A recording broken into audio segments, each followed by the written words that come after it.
Good afternoon, everybody. I would like to welcome you to the first career coaching webinar of the webinar series organized by Ackx within the Advanced project. Advanced is an innovative and focused learning program for future developers of ATMPs, Advanced Therapy Medicinal Products. It's a project funded by the Erasmus Plus program of the European Union. We are very many here today, so a warm welcome to you all from different nationalities, to name but a few: Italian, German, Spanish, Swedish, Hungarian, Portuguese, people from India, all over the place. My name is Mercel. I work for the YouReCa Career Center of KU Leuven. YouReCa stands for Young Researchers Careers, and I will be hosting this webinar today. So this is a first in a series of 3 career coaching webinars in which we want to support you, early career scientists and researchers, in building up your careers and making the transition from academia to industry. So this first webinar, we will be talking about how to optimize your CV and motivation letter. As we all know, a good CV and motivation letter are our tickets to the job interview. And we only get one chance to make a first impression. So some of you may have sent in before their CV because they want to earn a digital badge. So if you did this, if you signed up to earn this badge and you sent in your pre-webinar CV, all you need to do now is just attend the webinar, listen very carefully, and then of course send in your improved follow-up CV in the coming 3 weeks. You have time until May 12th. The email address is advance@aatris.eu. So your CVs will be evaluated and you will be notified via email if you have earned a badge and if your badge has been issued. These digital badges, you can also share them on your social media, for example, on your LinkedIn. So before we get started, let me guide you through some practicalities. So please note that this session is being recorded. The recording, also the question and answer, is being recorded, and we will make it available on the Ackx website and also through our social media channels. So if you have questions, you see the control panel on your screen, and there is also an option questions. So please type in your questions. You can do that during the whole webinar, but know that at the end of the webinar, we have reserved some time for the questions and of course for the answers. Probably we will not be able to address all questions. We're a full house, 100 people. So follow-up questions after the session, please send them also to advance@aatris.eu. Okay, in the control panel, on the left-hand side on top, you can see an orange mark. If you press this mark, you will hide the control panel. This might be handy for you. Just open it when you have a question. Then another question, on top of your screen, you see Webinar Viewer. We propose that you switch it from viewing everybody to choosing the option View Who's Talking. Then you will only see myself or my colleague Nicole, who is the lead presenter today, the person who is talking, and I think it's more handy. Okay, a final thing, we have included some interactivity in our webinar. So I would like to ask you to open this website. So from poleveverywhere.com/advance1.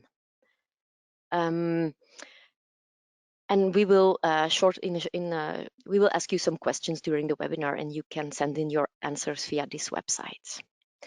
Okay, let's start. A very warm welcome to everybody.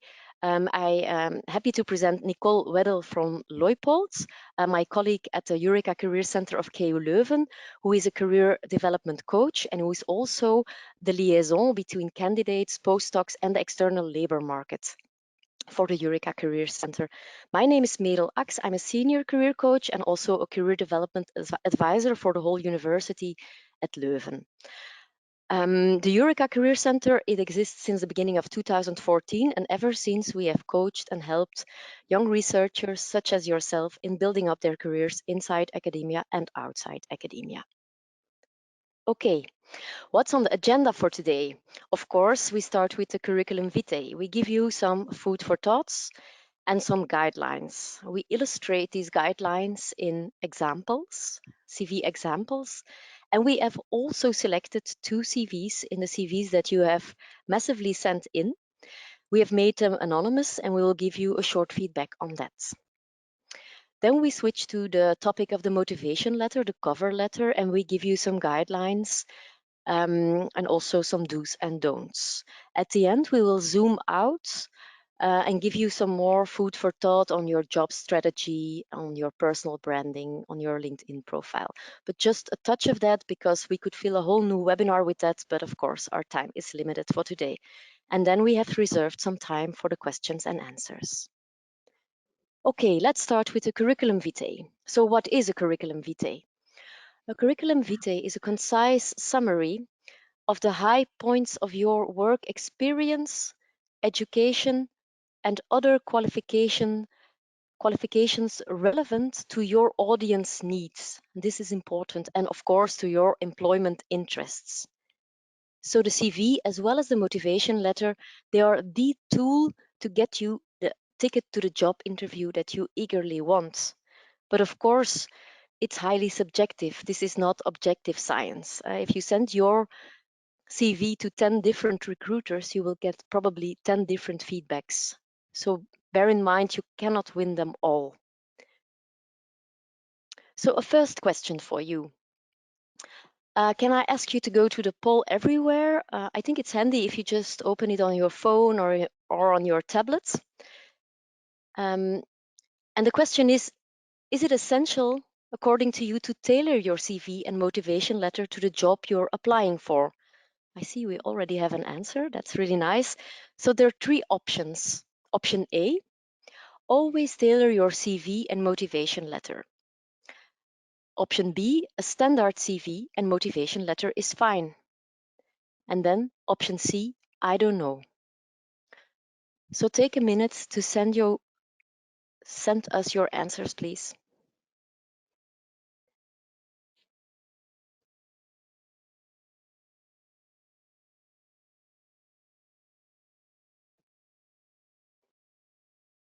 I hope it's working. Looks like. Hello, Nicole. Okay. We have 100% response for always tailor your CV and motivation letter. What do you think, Nicole? Well, if I could use the poll, I would I would sign up for the same answer. Indeed, always tailor your application documents, your CV, your motivation letter to the job you're applying for, or at least to the company you're applying for. 90% of your CV can just be your stable CV, but then always adjust the rest, the 10%, to where you're applying for. I'm going to show you an example, Mira. This is not a PhD holder, but it's a very good example on how you could do that. On the left-hand side of the screen, you see the vacancy. On the right-hand side, you see the CV answering that vacancy. And this person really went through it and highlighted the keywords so that one of the takeaways go through the keywords. I'll give you an example. They are looking for a staff accountant, and Jackie is giving herself a title, calling herself, of course, a staff accountant. I think a title is very handy to draw attention, focus real quickly to who you are. Who are you in 1, 2, 3 words? Another example you see in the first part of the vacancy, customer services needed or utilizing new technologies. And of course, this person is using exactly the same words. On the right-hand side, the core competencies, you see the customer services and utilizing new technology. You see in the first part in the summary of things. Recruiters are not the hiring managers, specifically in bigger companies. They very often get a list of keywords and they have to find the people matching. So they will pay attention to those wordings and make it easy for the recruiter to filter you out and to see those wordings real quick. All right. Okay, thank you, Nicole. So let's go for a second poll. We already have answers as well. The question here is, the longer your CV, the better. What do you think? Do you agree? A, yes, I want to show all of my accomplishments. Or B, I don't agree. Short and sweet is better for me.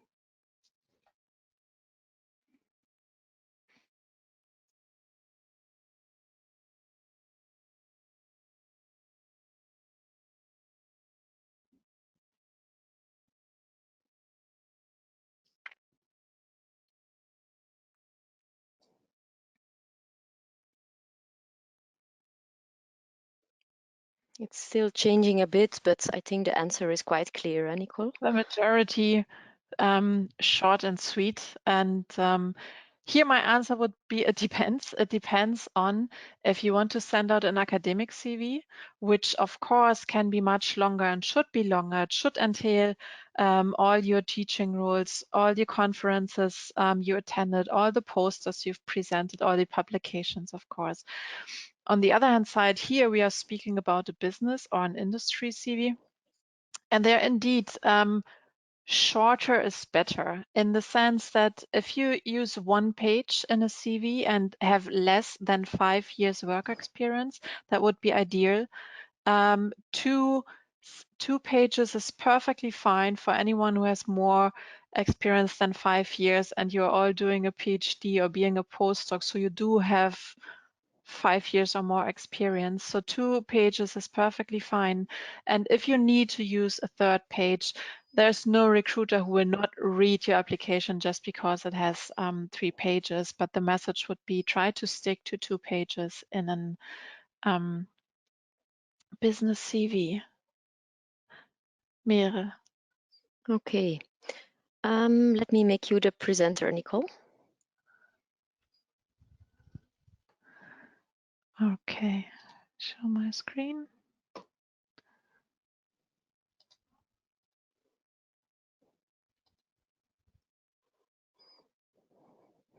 I hope you can see my screen now. Yes.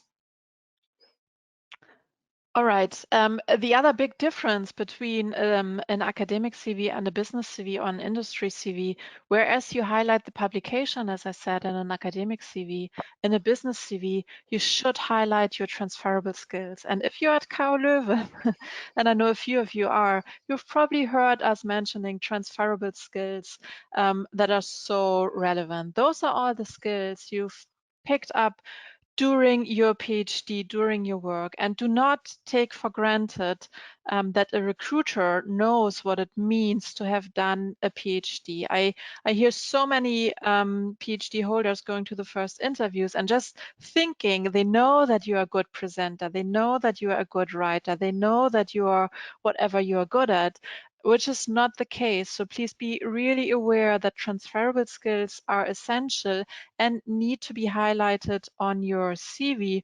Also, the recruiter probably doesn't have 100% the same job as you are doing right now. They need to understand that, of course, you bring the technical skills, but that they can also put you in positions they need to fill. And here's a list of skills that are highly evaluated in highly skilled employees. So problem solving, of course, the technical skills. Emotional intelligence, motivation, self-confidence. You don't have to name exactly those skills, just to give you an example on what is very important in the mind of a recruiter and a hiring manager outside of academia. So yeah, a CV, a curriculum vitae. Be aware there's statistics, and it's only and you all know statistics, how they work. But there are statistics that recruiter takes 6 seconds to decide to put your CV on pile A, further consideration, or pile B, not so much. I'm not saying the decision-making process only takes 6 seconds, but it's definitely for first screening. And most of the CVs will be read on screen. And if you know a PDF on a screen, you see the first half page. Bear that in mind when you're writing your CV, that you have the key information readable in the first half page of the first page to end up on the first pile for further consideration. And for everything, ask yourself, you put on the CV, so what? what was achieved and what did it lead to? What's the why are you putting things on the CV? Let me go through a few guidelines regarding the curriculum vitae, the personal data. Now, this is a bit different, I know, from country to country. With personal data, I mean, your name, your address, your phone number, if you want your LinkedIn URL, make it as easy as possible for the recruiter to be able to reach out to you. Make sure you have it clearly written so that it's easy to reach out to you. When you're using your LinkedIn URL, make sure that you adjusted your URL. This has been done on LinkedIn easily, top right corner. Just take out the numbers and only have your name on it.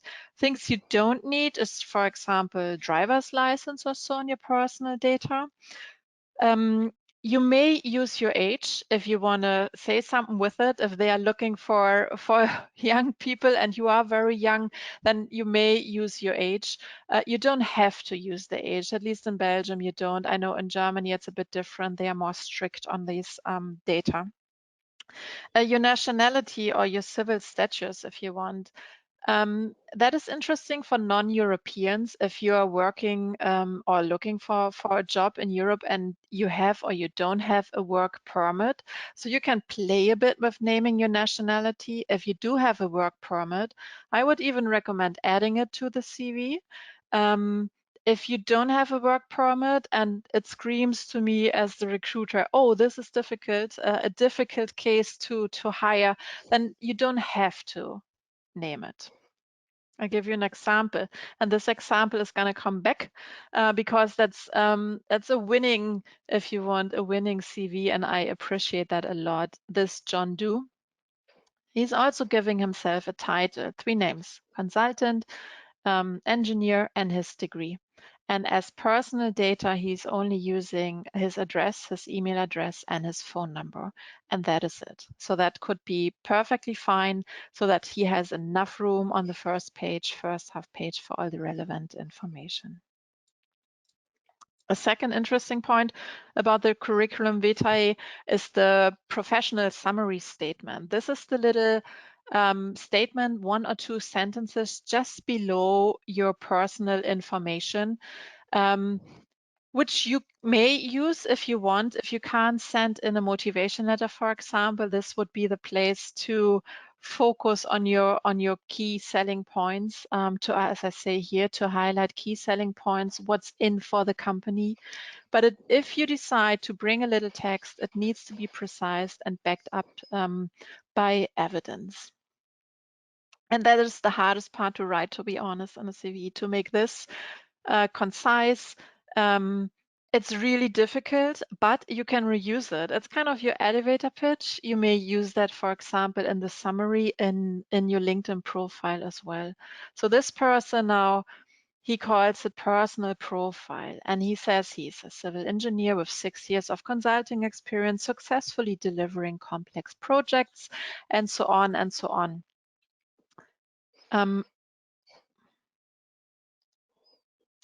What he's also doing, if you change to the right-hand side, the competences, here he's picking out 4 or 5 key skills he wants to sell: communication skills, planning organizational skills, managerial skills, and so on. And for every skill he's putting here, he's giving some evidence, some proof why I, as a recruiter, should believe him that he has managerial skills. For example, proven managerial skills in an international and dynamic environment by consulting for different large multinational companies. So he's giving me a frame. He's giving me something to believe him he's good at that. And that is very different than just naming the skills or listing the skills. Or sometimes you see the skills listed with then 5 stars or 3 stars or bullets next to it. But try for every skill you're naming to give me some sort of reasoning for it. And me, I'm pretending I'm the recruiter, of course. In Europe, CVs are usually written in reverse chronological order. I know in other countries it's done Can be done differently, but with that I mean always start with the latest first. And also as a PhD candidate, start with your work experience first and go backwards, and keep it synchron if you want, also for your education. And here again, John Dew, he's doing March 2011 till present, and then he's going backwards. And I have the same in his education, 14 to 15, 3 to 9. Sometimes I see people doing it this way in the work experience, but then doing it the other way around in the education, for example. Just keep it straight.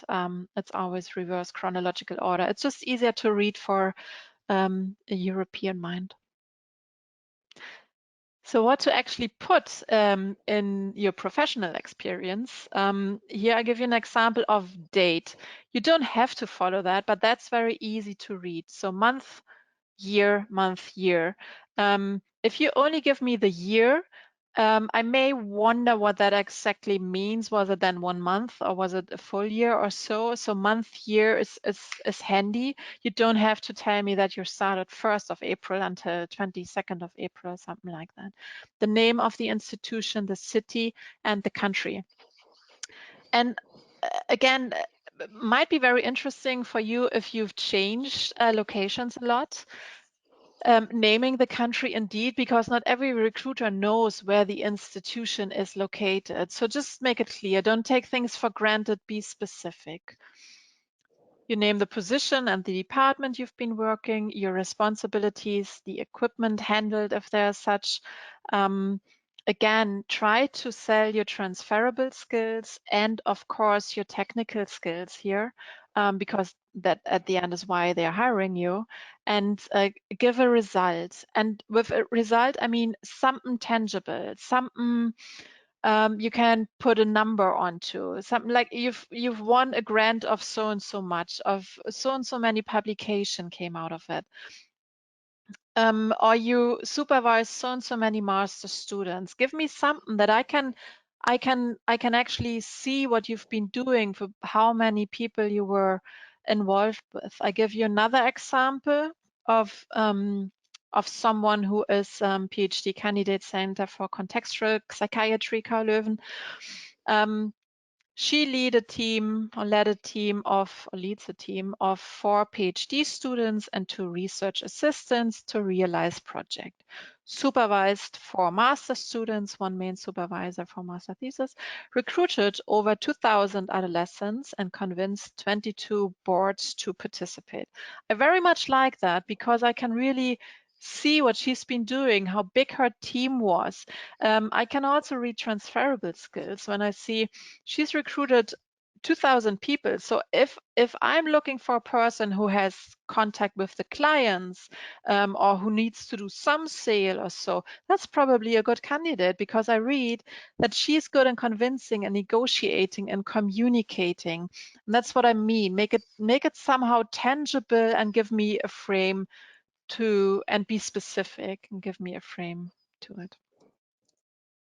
If you have questions, and I'm just going through all the points, of course. If you have questions, we have a Q&A session foreseen at the end. So just post us the questions later. Regarding the format, should suit your qualification and industry, and there you can go fancy and creative, and you should do if that's the sector you're applying for. If other things apply for you more, then stick to the standard if you want.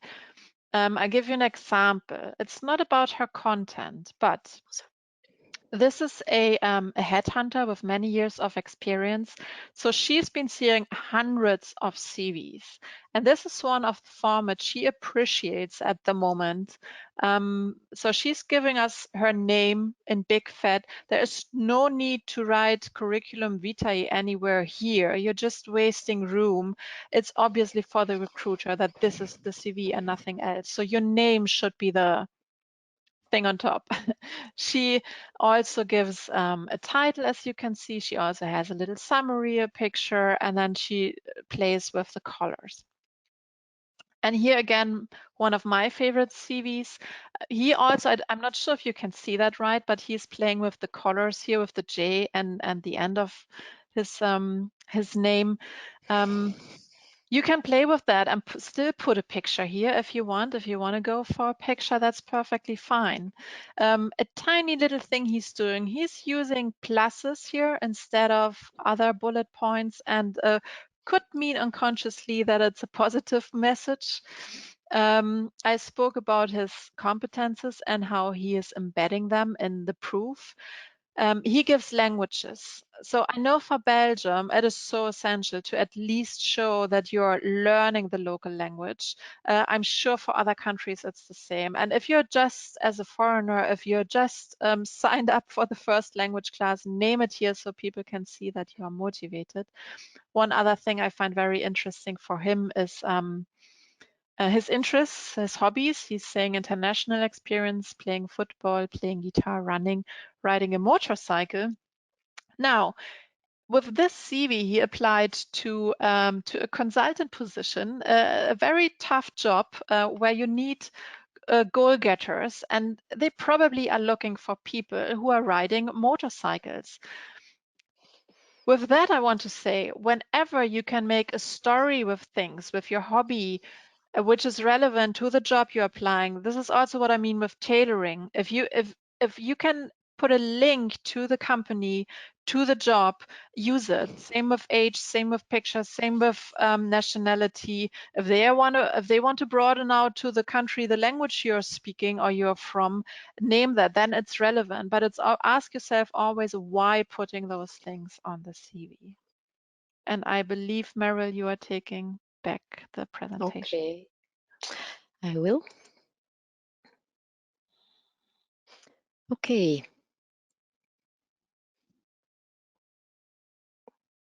So I will tell you some more about the Europass guidelines. So Europass, it's actually a template that you can download for free on the link that we've shown you here. And it's a template for a European CV. So it's a document where you can quite easily show your skills, qualifications, and the advantage is that it can be understood across Europe. So what is in it? Yes, for sure, the curriculum vitae. Also for the cover letter, there's a template with certain sections. I will just tell you about them. But also, for example, some things you can attach. They put it together in what they call the European Skills Passport, which is really user-friendly. It's an electronic folder. Um, um, so you build up your personal profile, personal skills, qualification you have acquired throughout your professional life, personal life. For example, the language passport. This is a self-assessment tool for languages, and they use a common framework of reference linked to the European Council. So it's a reference framework that is understood across Europe. So the same goes for other documents that you can attach, copies of degrees attestations of employment, etc. So it makes it more easy for institutions abroad, for employers to know the value of the degrees you have, etc. And please also note that all the interesting guidelines that Nicole has been talking about, they also go for this Europass guidelines, for this Europass document. So it's not really a standard CV. Here also the message is, okay, adjust this CV to the position you're applying for. Be clear, be honest, be concise, look at your style, everything you're doing. So I have here is an example of a part of a first page. So what is on it? What are the sections? So first you have this personal information, which you can see here. And then, and of course it's interesting, at the job you're applying for, the work experience. And it's also reverse chronological order, of course, your education training, and then a whole section on personal skills, including these languages, but also communication skills, organization skills, job-related skills, also computer skills, other things. There is under the bullet additional information. You can really add all the publications, presentations, projects, conferences, memberships, honors, awards, references, etc. And then there is a last point for annexes.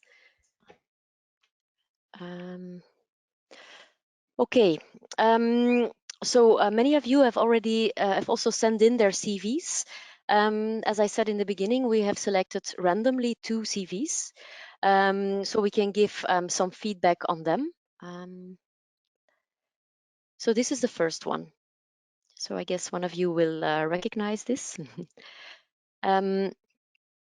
Okay, in general, well, it's 2 pages, which is good. What is interesting here also that it says skills, it's anti-chronological, etc. Now, a first thing that pops up when I read this CV or I see this CV, that it demands quite a lot to read this. It's a lot of text, so it's not really bullets. It's a lot of text, and you ask something of me. So that's a first feedback. But the second, I think, most obvious feedback is also that in almost the first half of the first page is written all these personalia. So it's quite a lot. Nicole has talked to us about, okay, the CV is scanned the first page in 6 seconds. They really look for some keywords, work experience. So personal data don't have to take up so much space.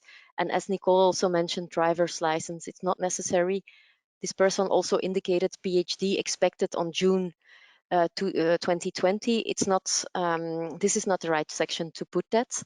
But then maybe important, because I also saw that there was a question coming in here, work experience. So this person indicated the PhD with work experience, also with education.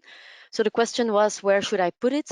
You can choose to put it under both sections, but we strongly recommend you to see it as work experience, because it is work experience, and to not use this word student, because you're a researcher, you're a scientist, you're doing this as a job. So that's important. Then going here to the skills, there is a big list of skills. So if I would be a recruiter, I would ask myself, okay, this is a lot. Where did you acquire those skills? Do you have proof of those skills? So that would be really interesting. I think I would really suggest to pick out a few and then to give them some body by giving an example and a tangible result. Where did you gain this experience for this skill? And what is a tangible result where you can see that you acquired this skill? Maybe you can also integrate these skills in the research experience, or in, for example, the current work that you're doing. Okay.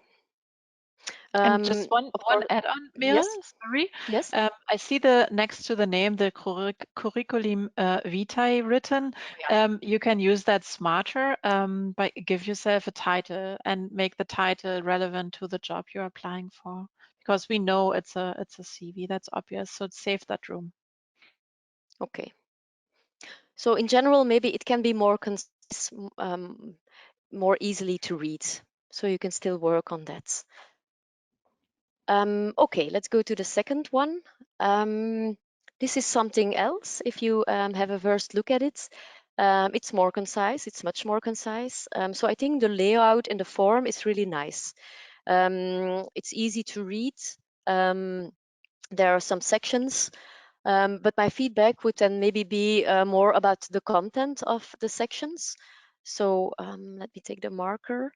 I would start maybe with this general information and put it here, because that's where you put your personalia.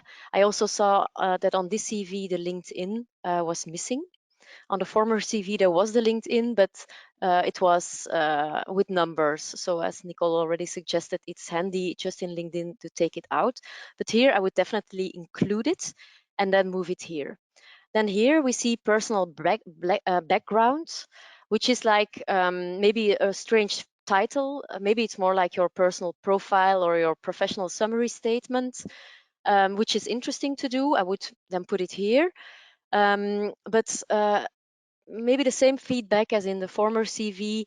Okay, I read here, I have a creative mindset and great social and communication skills, but not nowhere in the CV I see the proof of this. So as a recruiter, I would really want to know where you acquired those skills or get some evidence that it's really true what you're writing here. Under achievements, well, okay, the driver's license, this also goes for the typing certificate. I would say you can always add personal interest, but if they really adding something or important to the job you're applying for. And of course, it makes it more personal. It shows a bit of you. So it can be done, but think about it if it's necessary for the job you're applying for.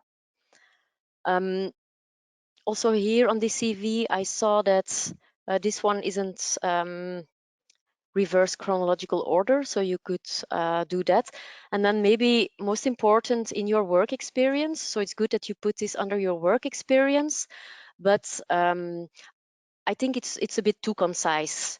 Don't take for granted that people who read your CV know what you're doing in a PhD. So you can elaborate here much more about all the things you're doing, all the skills, also transferable skills you're acquiring, and link it also to the job you're applying for. Nicole, do you have other feedback? No, that was very good. And the only one is again the title. You have a title, which is good. PhD researcher is great, but something else maybe that you are. I read somewhere you're a pharmacist, so why don't you call yourself PhD researcher, pharmacist, and then a third word if needed for being specific for the job you're applying for. Okay. Okay. So let's go to motivation letter then, if it works. Okay, Nicole. Yeah, we have Oh no, another first poll. me. First another poll. So please take the poll everywhere. So for those of you who joined a bit later, please open the webpage pollf.com/advance1. And we are now at this question, what to focus on a motivation letter. Do you think it's better to focus on yourself? Do you think it's better to focus on the company? Or do you think it is better to focus on both?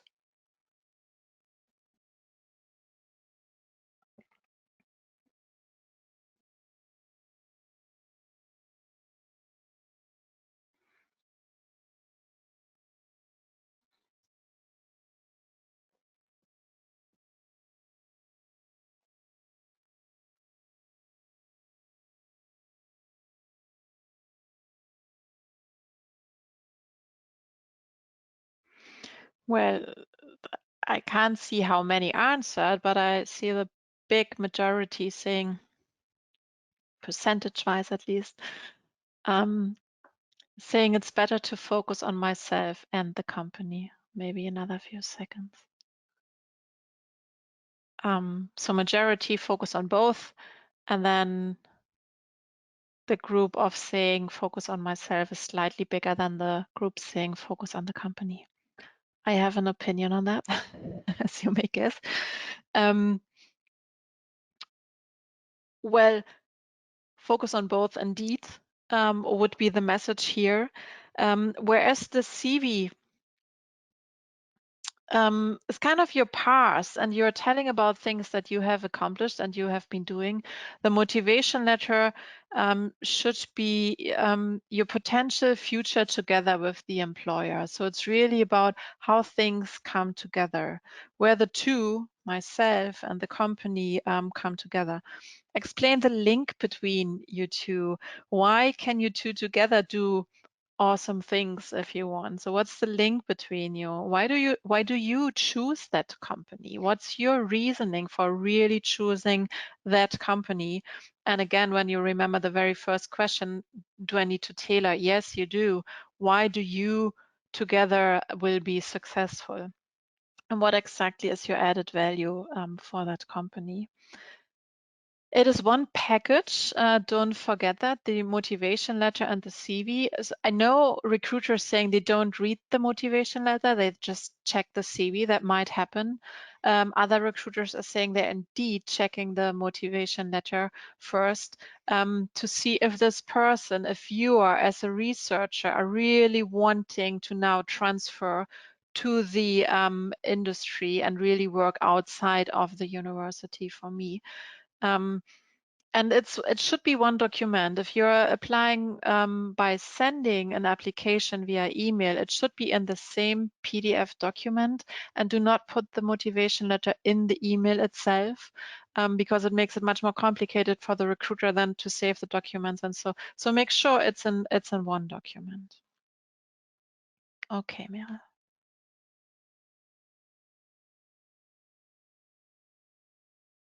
The motivation letter and its purpose. 3 minutes, I give it here. Earlier I said 6 seconds for the first impression. It's the first impression of your personality, really, your attention to detail, your communication skills, your enthusiasm. Are you really, that's why I like to call it motivation letter instead of cover letter. This is really the part where you explain your motivation to work for that company and to do great things together. So your enthusiasm, your intellect, obviously, your interest in the organization.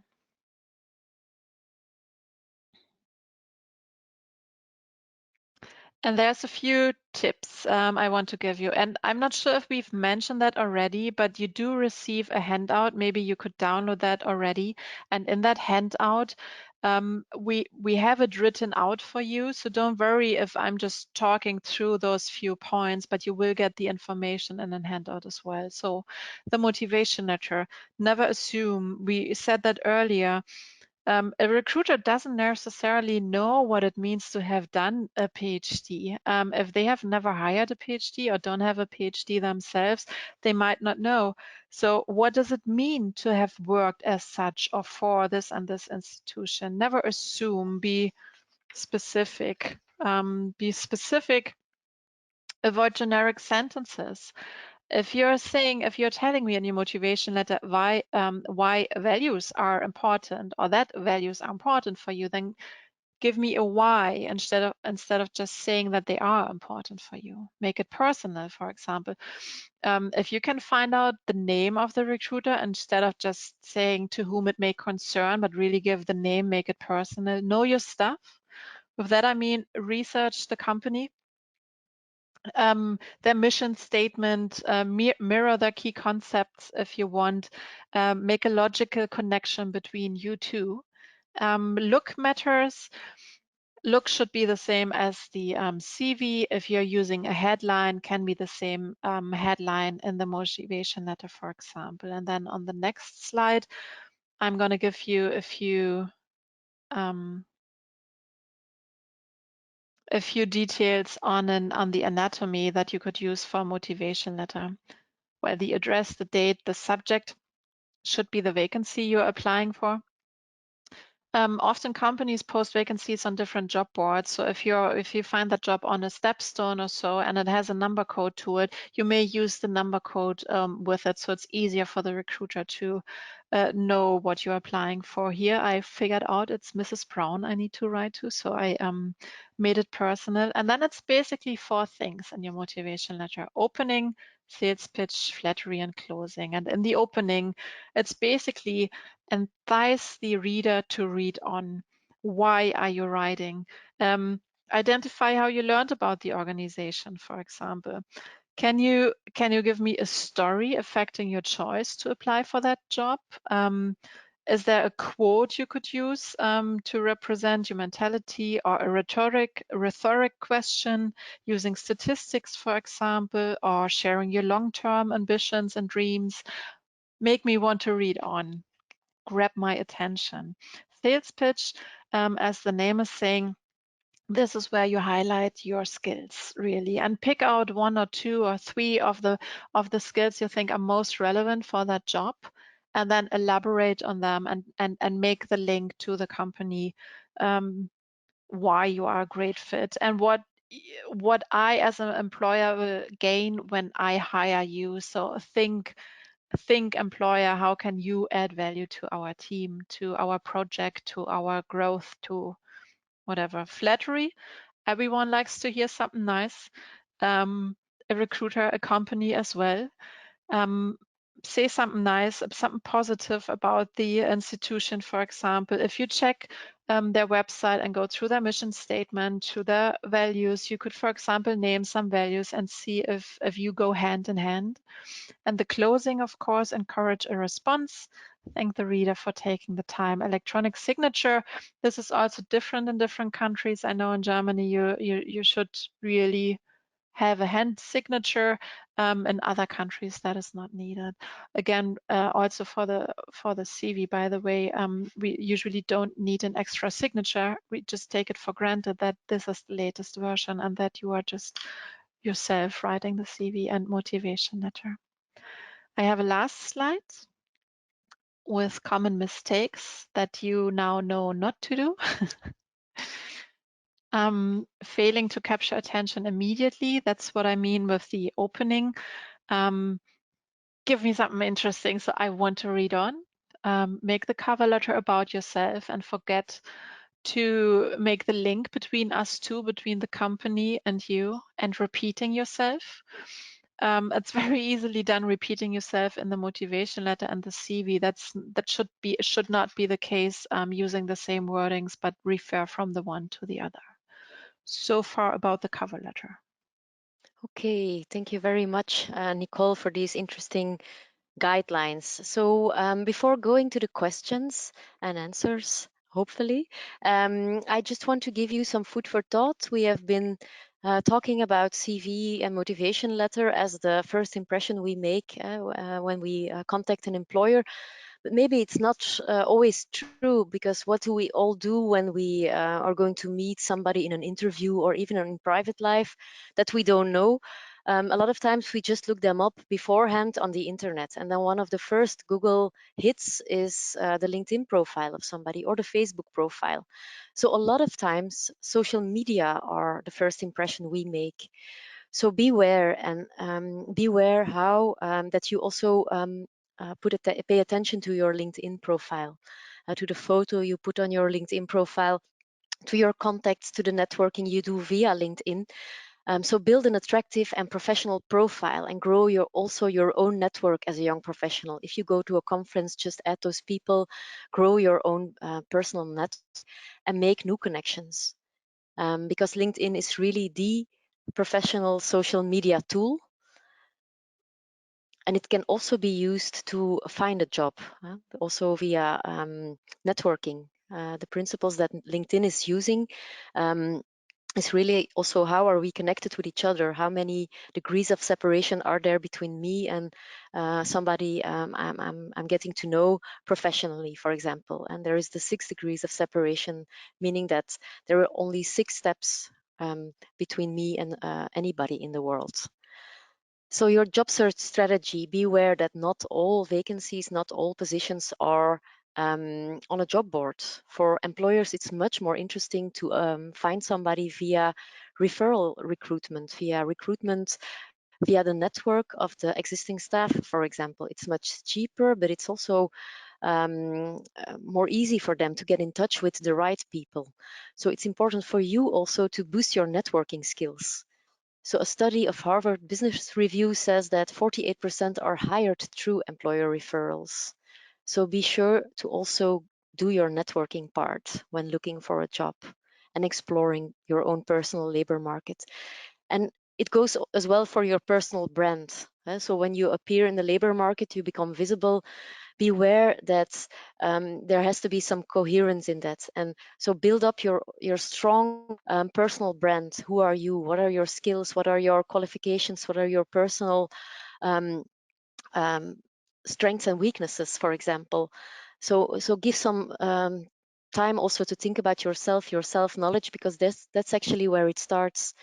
So your personal profile, you can summarize that in there. And of course, if you would have an invitation to go to a job interview, then pitch yourself. Start with what you know about yourself. Just say what you want to say, And in this way, I also make the link to the next career coaching webinar, which will be held on May 19th, also between 1 and 2. And this is about preparing for the job interview. So we'll do that together. How can you pitch yourself? Those of you who are interested in earning a badge, you can indicate that when you're registering for the webinar, and we will select 15 people who will also have a Skype session of 1 hour where we'll simulate a job interview, so where you can really practice what we are teaching you during the webinar. Okay, Nicole mentioned it, you will all get a handout at the end of the, no, not at the end of the webinar, but we'll send it to you tomorrow. There will also be the PowerPoint presentation. That was one question that we already answered in the question box. So we still have, let me check, about 10 minutes. So that's really nice, I think, to see, to answer some of your questions. So I already answered some questions in the question box, but as for example, this question, what kind of typo would be suitable for a CV? What kind of font? So Nicole, what do you think? Oh, that's a question regarding the format. Yes. I can't give you this is the perfect or this is less perfect. At the end of the day, what you're sending in, it's your first impression. And if you are going for a more playful, creative font and you're going for a job in this sector, then that is fine. I personally like to stick to the standard. I often do the forgot the name. I downloaded it. I forgot the name. I can't give you a this is the perfect one or not. If you are using, and that's also in the handout, a program for the format of the CV, there you have examples. Canva.com would be such a program. There you have example CVs and they recommend you fonts already, so you can use them. Yeah. Okay, thank you. The next question, how many pages should the motivation letter be? One, not more than one. Yeah, that's not more than one. You can, if you're, make it even shorter, but don't use more than one. Pick out 1 to 2 or 3 of your main selling points, elaborate on them and how you link that to the job. Try to stick to one really. So 1 motivation letter and then 2 pages CV and 1 PDF document. That is typically done. Okay, I agree.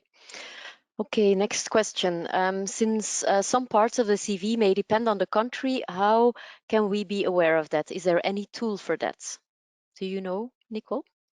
Well, I don't know for every country. I would think Europass gives you a list of things that should be in a CV. I don't know for every country the specifics. I know for Germany, for example, you should have a handwritten signature and the date on your CV. In other countries, I don't know of any other country where you need to do that. It's just being taken for granted. But since globalization, really, you see so many things coming back. What I don't see in Europe really yet is change of the order. But no, maybe you have a career office at your institution, at your university. You can double check. Maybe they have links to specifics. Okay, next question. What if relevant work experience comes from volunteering work and not from work experience? What do you highlight? I would first start indeed, what are the things you want to sell in this CV? What are the key points you want to sell? And if they only come from volunteering, I would still, I think, put it under volunteering and not under work experience. But I would certainly elaborate on them and highlight your skills. So you can name your skills maybe earlier on your CV. Or refer to the volunteering section, but in the volunteering section, you could use it even like the example CV of John Doe did with the competences and give the skill you want to sell and give the proof to it. So you could name it, yeah, you could also use the competences section and then just write in the proof to the skill that this was acquired during volunteering if that is necessary. But it's not a job experience. I know recruiters sometimes don't agree that you put volunteering on job experience. However, do you agree, Meryl, or am I? Yes. No, I agree. Sorry. I was looking at my No. question. Yeah. Sorry. Yeah. Let me go through. There are quite many questions. How can I avoid making an excessive listing of publications or volunteering? For example, I have 10 volunteering experience, but I do not want to list them in a dry matter. How can I make it attractive? It's the same answer that I just gave. When you tailor your CV, see what kind of wordings, what kind of key skills you want to sell in the CV and pick them. The same with publications. I'm not saying don't put them on your CV, but pick the most relevant ones for the job you're applying for, and then maybe add a link to the ResearchGate or to wherever the university page where you have the full list, the extended list of your publications, but pick the ones that are relevant for this specific job, for this company. Mhm. Maybe this question, I have many skills that were developed in a religious group activity, in religious Mm. group activities, such as leadership, organization, training. Is it valid to state, can religion be a down point for a CV? I saw this question earlier here in the chat box. It's an interesting question. It has to do with what do I put on my personal data? Do I put my nationality? Do I put my religion? My first instinct would say don't put religion and political views, because that's very edgy and people can just too early in the process of application get, I don't know, get stuck on those that kind of things. If because you are saying in your question, okay, I was going to add, not speak about it here just yet, but you've done your research and for some reason you're applying for that company. So if the values of that company match your values, then you have a reason anyways to apply for that job. And then maybe it might be interesting to put it there if the company and if the job you're applying for think that is relevant. The second part of the question was, I think you have gained skills through religious activities.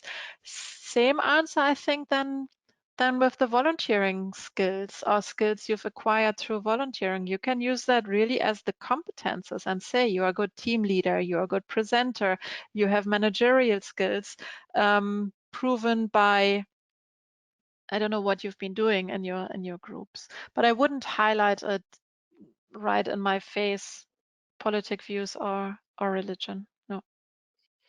Okay. Okay, I see that we have 1 minute to go, so I think this was the last question, unfortunately. Thank you very much for all these questions. I would say if you have more questions, I would kindly ask you to send them to this email address, advance@eatris.eu. For those of you from KU Leuven, we just want to say that via the website of the YouReCa Career Center, you can also apply for individual CV consult for half an hour. So what I would propose for you to do that. And then I would like to thank you all for listening in an attentive way, and would like to thank Nicole also for all the interesting guidelines on CV and motivation letter. And of course, you are all very welcome to follow our next webinar on career coaching, which is how to prepare for a job interview. Have a very nice afternoon and hope to see you in the next webinar. And good luck Bye. with applying. Good luck. Bye.